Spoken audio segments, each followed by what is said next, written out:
Today, live from Los Angeles. Hours in, the hard work for this. It looks so much better in person, too. The Golden State Warriors have won 3 of the last 4 NBA titles. We celebrated, we've had champagne, we've had rings, but this is the more motivating feeling. There's a new NBA champion. Everybody thinks it's the end of us. I don't see it happening, though. We'll be back. Since the 2019 finals, got hit with a lot of adversity and speed bumps, but never lost the faith that we could get back here.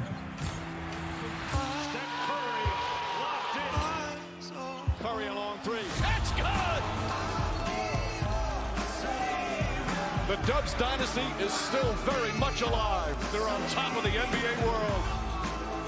I'm so proud of our group. You hit rock bottom with injuries, and to get back here and get it done means the world. Yes, baby! What are they going to say now? The parade is on. Take a look at the streets of San Francisco as the Warriors and their fans celebrate the franchise's 4th title in the last 8 seasons. We'll be updating you with all the best sights and sounds from the parade over the next hour. Welcome into NBA Today. I'm George Sedano in for Malika Andrews. Joining me today, we have somebody who celebrated a championship in the Bay before, Matt Barnes. Thanks, Matt, for hanging out with us today. Also joined by another NBA champ, Kendrick Perkins. Somebody, we'll hopefully be joined by someone else here very shortly as well, who may be trying to bring a championship to Bourbon Street, and C.J. McCollum. We'll see if C.J. joins us here momentarily. But Perk, you know this. You had the champagne in your eyes. Did you have the big goggles back then, or no?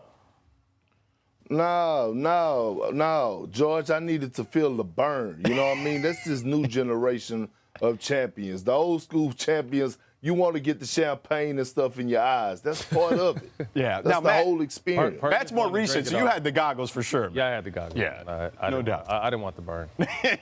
All right, I want everyone to take a listen to the Warriors before this parade got underway today. Let's take a listen. I told y'all don't let us win the championship, and clearly nobody could stop it. I warned y'all, so I'm just going to continue to destroy people on Twitter, as I have been, and Instagram stories. I just want to say thank you all, and as always, everybody else. I love y'all. You said this championship might be the most surprising. What surprised you? The reason it was a surprise is we kind of stunk the last 2 years. I don't know if you noticed that.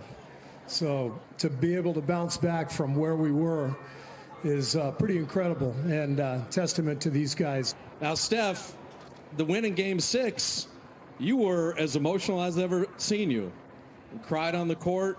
It obviously was the end of... Who cries on the basketball court? I mean, No crying in basketball.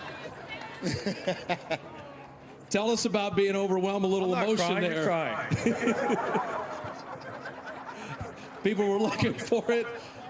Tell me about the tears and what that all meant. I think everything that's been said on the stage, whether you say it out loud or whether you internalize it, like you carry all of the journey with you every single day. And so to know what we've all been through, what my brother went through for over almost 3 years, what we went through as a team to try to retool, regroup, rejuvenate what we had, and just like taking snapshots of the last 3 years, all that came out when the final horn sounded, just because it wasn't just the work we put in last week, it wasn't the work we put in a month ago, it was the work that we started,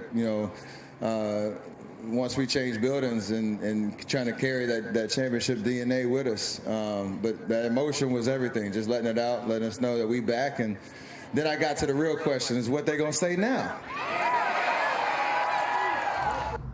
All right, as I mentioned earlier, we're joined by 2 NBA champs and a man who's trying to bring a championship to Bourbon Street in C.J. McCollum. C.J., welcome. So what are your thoughts on the scene out there in San Francisco thus far? Personally, it's hard to watch. Man, as a competitor, you want to be out there, you want that moment, but I'm happy for them, knowing some of those guys personally, knowing the journey that Clay went on, like having those injuries, not being able to play, having to watch his team, seeing him get emotional during games, being able to talk to him after games and just saying, like, the game needs him, and being able to talk to him after we played him that last regular season game of the season, just being happy to see him out there. I think I have a great appreciation of the game because of injuries and things that have taken the game away from me. And to see what he's gone through personally, I'm really happy for him and his success. Happy to see Steph be able to carry the mantle. You know what I mean? He's been under a lot of scrutiny for one of the guys who's considered one of the best to ever touch a basketball, the greatest basketball shooting player ever.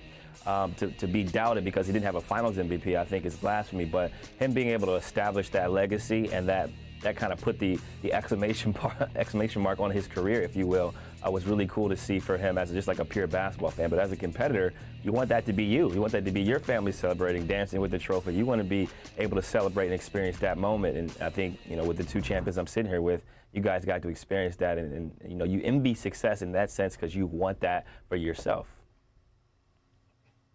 You know what? I agree with everything that CJ just said. But you know what stands out to me the most is the pettiness and the noise talking, right? Because I think that's going to drive others around the league to actually go at Golden State, and I think Golden State is going to embrace that. So, I think it's great for the NBA. I know a lot of teams, a lot of players around the league are going to be, if they're not watching it, it's going to pop up on their phone eventually, some clips or whatever, Draymond may be saying. And I love that Draymond is stirring the pot because that makes me look forward to next year and the competitive type games and the way teams are going to come out and try to win that championship. Because when you watch a parade and you're part of a parade and you see that ceremony, it's nothing like the parade. I always said it when we won in 2008. I don't care about nothing else. I just want to get back to the parade because it's a joy that you can't even describe.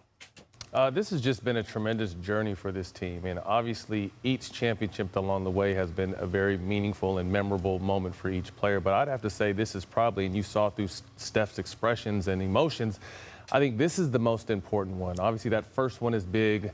You say what you want about them winning 2 with KD, but this one, after all the adversity they've been through with Clay being out for 2.5 years, Steph's injury, Dre's injury, retooling this team with young guys that took a little while to understand their roles and fit in and buy into what this team is about. And then like CJ touched on, all the scrutiny that Steph has taken. He's not this, he's not that, he can't do this, he can't do that. He's never driven the bus, quote unquote. I think now he definitely owns the bus. I think someone said that earlier and has kind of really cemented and continues to cement his place in basketball immortality. So this is just an exciting thing. First time for the Sacramento side of, the San Francisco side of the Bay to really get their own parade for this Warriors team. So I'm really excited for these guys. And like Perk touched on, Draymond is definitely stirring the pot, but that's what you do when you're on the top because so many people took shots at him, this team, their players, and everything about them. They're on top now. They got to enjoy the moment. Yeah, listen, man, 941 days for Clay. As you mentioned, Steph, not only driving the bus, I think he owns the bus company at this stage, Matt. And look, I remember that first year when everybody was hurt. I did a game early in the season. Coincidentally, it was Boston against the Warriors in San Francisco at Chase Center in 2019, and nobody was around but Draymond. And I remember in the third quarter, Steve Kerr called the timeout, and he kind of put his arm around Draymond and kind of tapped him on the chest. And in that interview at the end of the third quarter, I asked Steve, what did you say to him?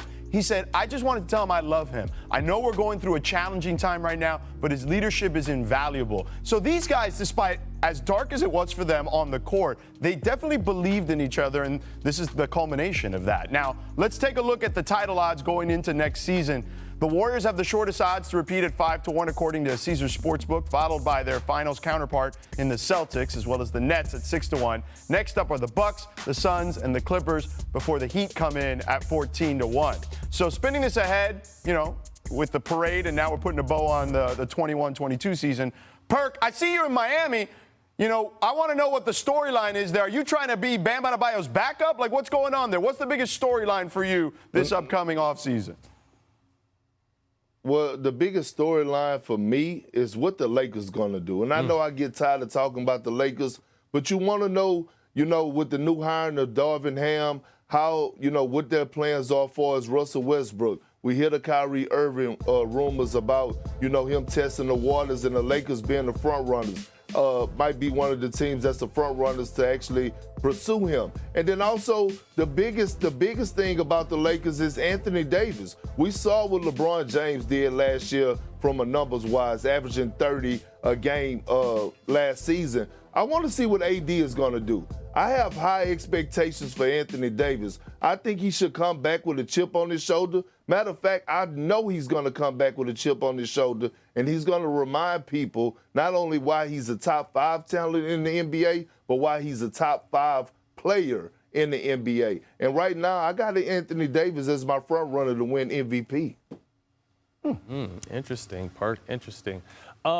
It's crazy. We all know that the second a champion is crowned, that the next thing is what are the Lakers going to do? So we all know that the whole summer is what is going to happen in LA with this new coaching staff, with their big three. But my most intriguing story of the offseason, I think, is Kyrie Irving. I mean, what are we going to see from him? Is he going somewhere? Is he staying?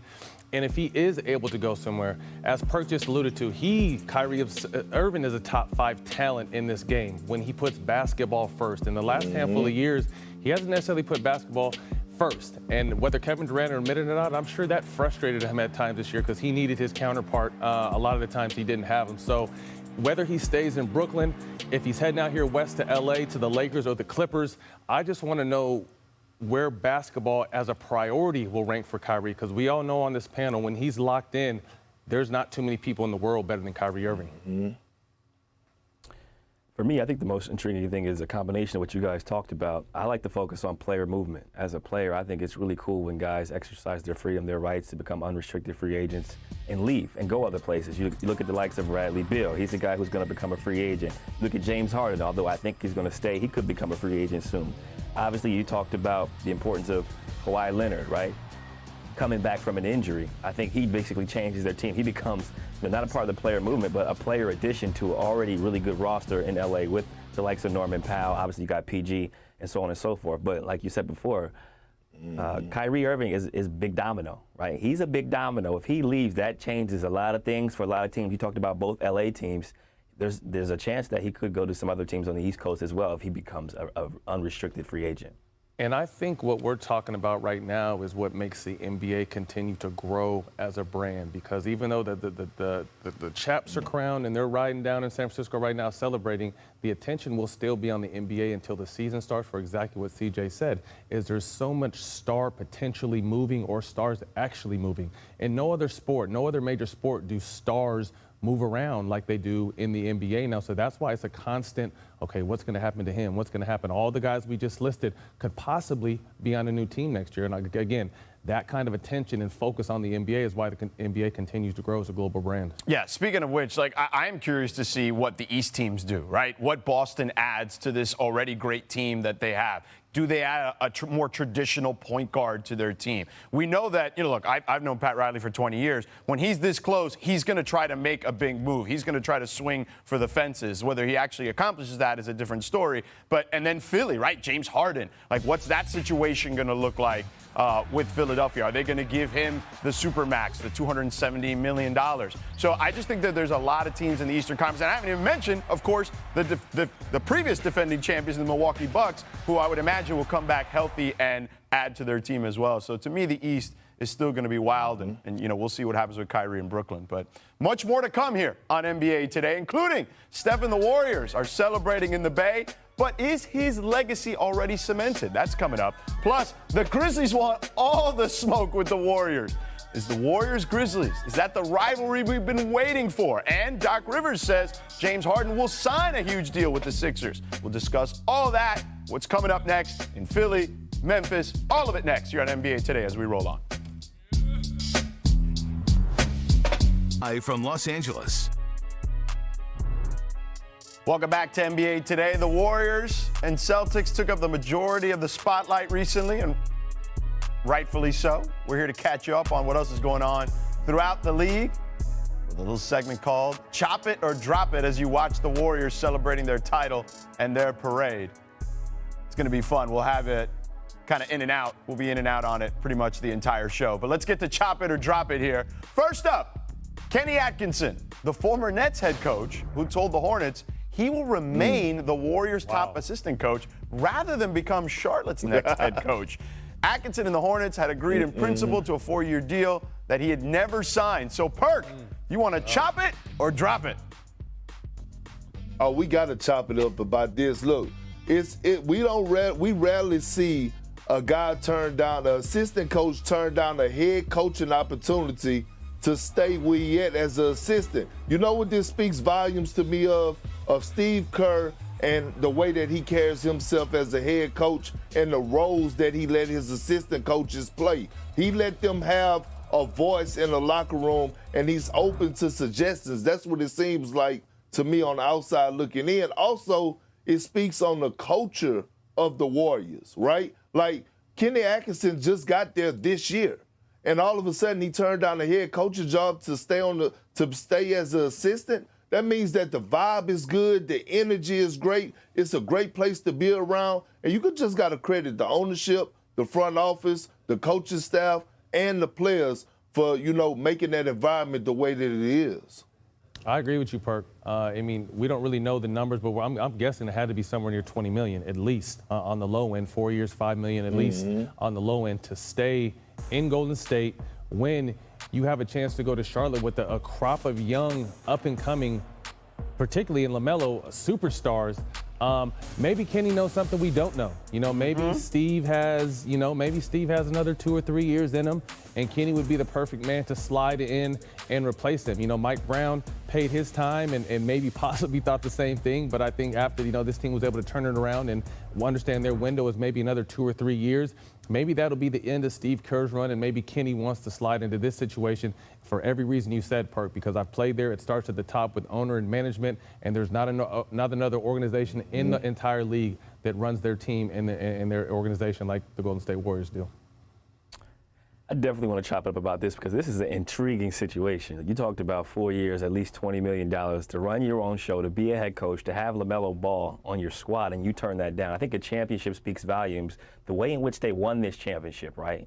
Strength in numbers. Clay talked about the tweet that a Memphis Grizzlies player sent out, but I think the way they won this championship through adversity, having to lean on Steph, obviously, with the development of young players such as Jordan Poole and some of the other younger guys was probably something that he enjoyed being around, that process, and understanding that Steve Kerr has said it many times, he's very thankful for Steph Curry, right, and all he's done for him. And they asked him how many more rings he was going to win, and he said, how much longer is Steph Curry going to play? I think he coaches until Steph Curry's done, and then they have a passing of the torch, if you will. And Kenny is probably eyeing that job like, hey, maybe it's 3 years, maybe it's 4, but eventually Steve is going to step down. And if I'm here and I'm around, I have to catch this easy lob. Easy lob. Now, listen, you guys make great points, but I guess I'll be devil's advocate here and say, is something wrong in Charlotte that you passed up a head coaching job? Like, am I the only one on this panel that's going to question that at least a little bit? This is, to me, this is the new young NBA. The energy is insane, and as a parent, I got younger kids that drive me crazy. So maybe Kenny is in a position where, like you said, you've seen what it's like to be at a championship organization with a bunch of veterans that can really coach and police themselves. Okay. All right. Going to Charlotte could be a whole nother story. And I'm not saying it's a bad thing going over there, but it could be a whole nother energy and vibe and story having to start all over trying to build something that they already have in Golden State. I'm just curious to see what Charlotte does. I am curious to see where they pivot at this point. All right, but next up, let's take a listen to Sixers coach Doc Rivers when he was asked by TMZ Sports about James Harden's future.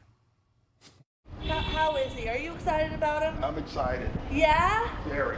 Has he been good for you on the team this last year? I love him. You do? Yeah.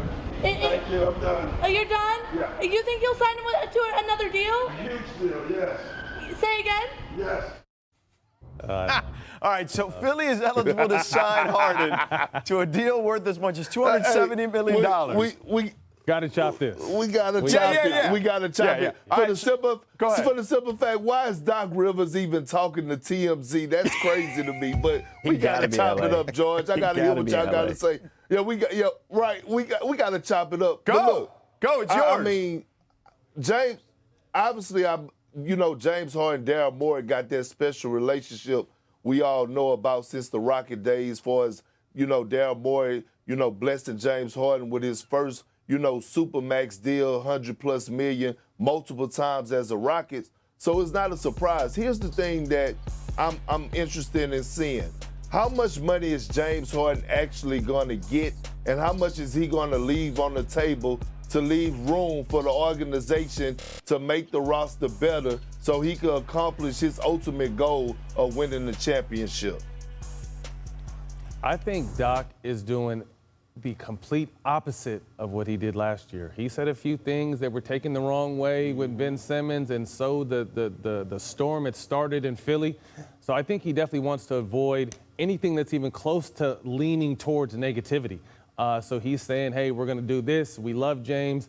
But like Perk said, it'll be interesting. Obviously, we're players. We have a small amount of time to accumulate as much money as we possibly can. And James is on the table for a super max. But as we've spoken on this show several times, there is a way where he can possibly leave some money on the table for them to afford another star player. So like Perk said, James has accomplished everything an individual in the NBA can personally obtain, from scoring titles to MVPs to records. The only thing missing on his resume at this point is the championship. So we'll see, does James or does Philly or does James decide to take all the money that he's deserving of and can possibly get, or will he leave some money on the table for the team to have some flexibility to bring in another star? Very interesting point. We got a player here talking about taking less money.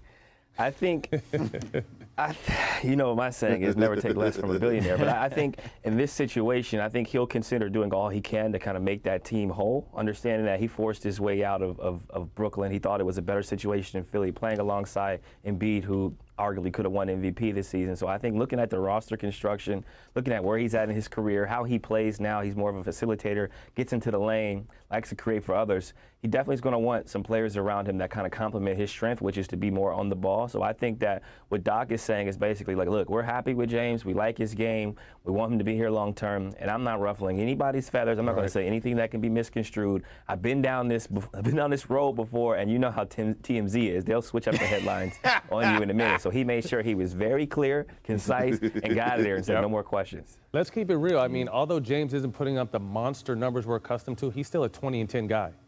Easy 20 and 10. He's still a 20 and 10, and he can drop 50 on any given night. So it'll be interesting to see what he decides to do out there. It's an ugly ass 20 and 10, but it's still 20 and 10. Yeah, that 20 and 10 didn't look so great in the playoffs, but we'll see. I mean, maybe another year together can change things. And Daryl Morey once did call him his basketball Jesus at the Sloan conference in Boston. So, all right, moving on here. Our next topic has gained some momentum here over the last couple of days. It all started following Game 6 when Klay Thompson said this after the Warriors won their 4th title. I can't wait. There was this one player on the Grizzlies who tweeted strength in numbers after they beat us in the regular season, and it pissed me off so much. I can't wait to retweet that thing. Freaking bum. You're going to mock us? Like, you ain't ever been there before, bro. We've been there. We know what it takes. So to be here again, hold that. All right. That player Klay was referring to, as you saw there, was Jaren Jackson Jr. His teammate John Morant turned to Twitter, defending his guy. He's got a lot of real estate. Then Draymond responded about trading the real estate for the property value because it was higher in Boston. So, CJ, look, you've been known to jump on Twitter from time to time. So what are your thoughts on this?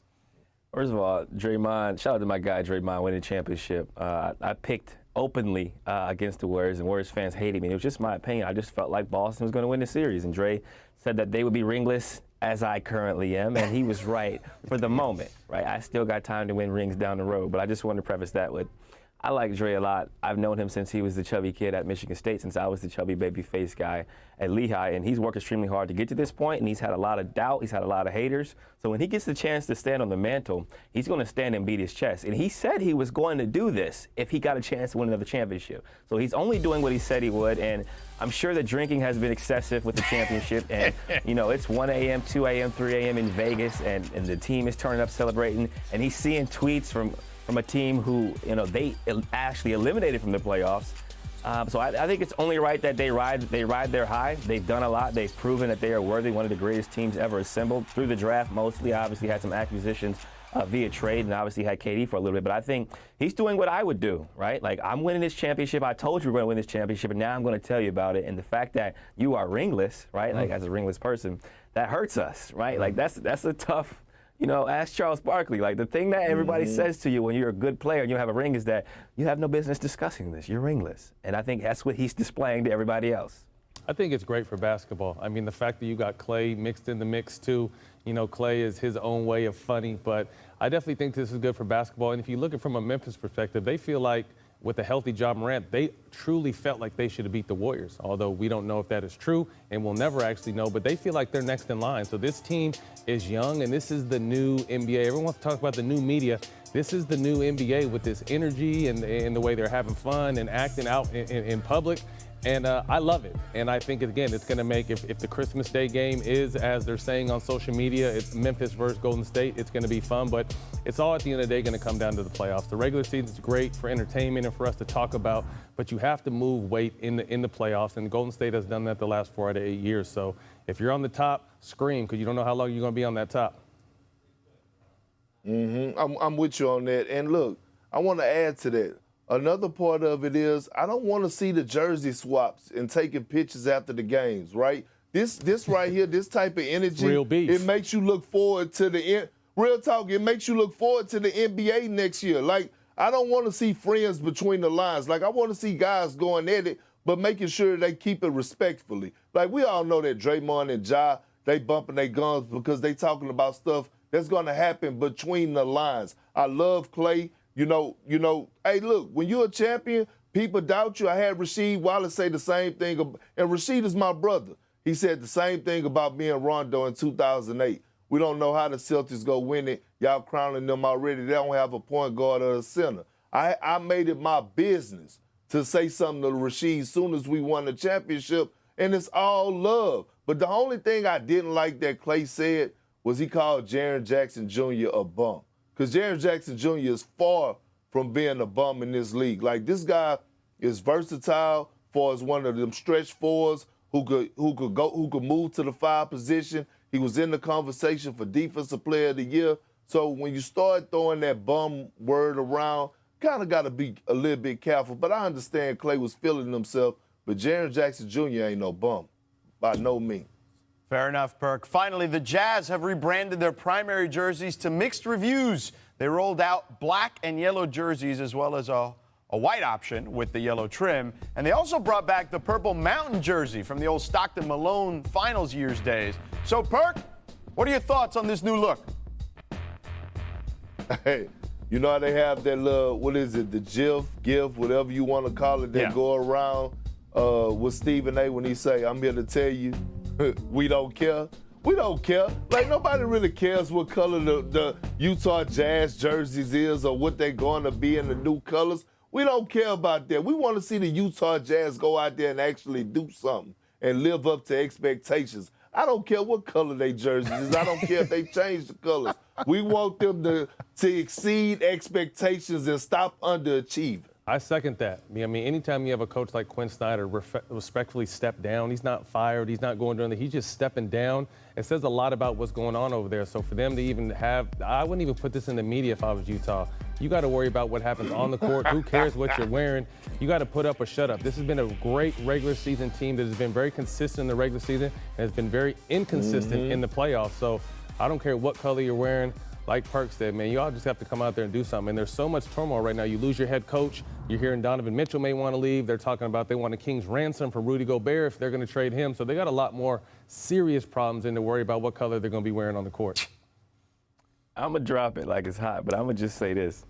Them is definitely giving off, Nike EYBL AAU vibes. AAU, those is AAU vibes for sure. Low budget AAU vibes. Oh, yeah, right? Oh, no. Well, Matt and Perk are going to stick around with me. CJ, thank you for joining us today, man. Appreciate the time. Appreciate you having me. All right, man. Still to come on NBA Today, a special edition. NBA Today. All right, the parade is rolling on in San Francisco as the Warriors and their fans are celebrating yet another NBA championship. But, of course, you see Draymond right there getting down. You got to hear what he had to say. Take a listen. That's what we do. We win. Winners win. They'll never understand it. They'll try to quantify it. They'll try to make it about points. Winners win. That's what we do. Straight like that. I said it all. Shut up. That's what I said. Hey, I said it. Shut up. You don't want to hear it. Oh, you got to love it. You got to love it. Hey, Perk, he's been on your line too, Perk. Park, he's been on your line. Yeah, who? Dre. Who he been on? Who line? Yours. Hey, Matt, did you see the video I posted? Man, I'm not worried about Draymond, man. I'm a celebrity. I'm a celebrity. I walked in the gym and got stampeded. I ain't worried about Draymond, man. Hey, look, y'all. Hey, look, they can have the new media, man. I'm gonna stay with what I'm doing over here. Okay. Because the route I'm going, this is where it's at. All right, let's get to top of the top best plays from the Warriors season here. First up, we got Andre Iguodala. Look at this stealing behind the back dime here in Chicago. He meant so much to this team, even though we didn't really get a chance to see him in the playoffs. He was instrumental for this team. Yeah, he was fantastic, as you see there. Just his leadership alone is unbelievably necessary for a team like this that's going to try to win a championship. Absolutely. Yeah. All right, next up. Look at that dime. Oakland's own JTA, Juan Toscano-Anderson, takes flight over JaVale McGee. Get up, big fella. Come on now. I'm going to Phoenix on Wednesday to play in JaVale's Jug Life softball game. I'm going to remind him of this dunk when I see him. We know, and you really are, too. You already know I'm going to. Yeah, JaVale, you know what we did on TV the other day? We played this dunk. Getting dunked on, boy. That's tough. Oh, all right. Moving on to the playoffs for a moment. Jordan Poole calls his own number at the end of the third in Game 2. You know what happens here. Splash time. Bang. Incredible. I mean, the emergence of him was so key this year. You know what I mean? It was so key, and then all the memes that go with it. Right? They say he do everything he does is for the women, Perk. Hey, whatever floats his boat, but I will tell you this. If you're a youngster, carry yourself like Jordan Poole. That's the type of confidence you like to see in a young fella. No doubt about that. Rewinding to the conference finals, Andrew Wiggins with a huge dunk that was originally called an offensive foul. I was at this game right on Luka. And they stopped the play. Yeah. Come on, Mark. You know Mark always wants to make them kind of wild calls. Mark, just count this as an and one and keep it moving. Hey, you know it was a TV game, Matt and George. He wanted to get his little camera shot. Right. That was tough. Man. Oof. Yeah. I tell you what, Wiggins, man, it's that warrior culture just bringing out that dog in them. Yeah. Here's the Warriors at the Knicks, Madison Square Garden, just before Christmas. Steph breaks the all-time three-point record with both Reggie and Ray in attendance right there. Only right to do it in the Garden. Only right. Yeah. When you the other team. Right. Yeah. a lot of dudes have broken a lot of records in the Garden. Just not on the Knicks. Right. That's what I'm saying. Yeah. Oh man. Hey, I'm telling you, if Steph go break, he gonna have that record, and the next person that try to break that gonna be so far behind. Second place is gonna be a wide gap. It might be man. Cannon. Yeah. There you go. Or it may not even been born yet, to be honest with you. Still to come, the legend of Steph Curry continues to grow, and his father, Dell, explains why his son's legacy is now solidified. Keep it locked right here to NBA Today.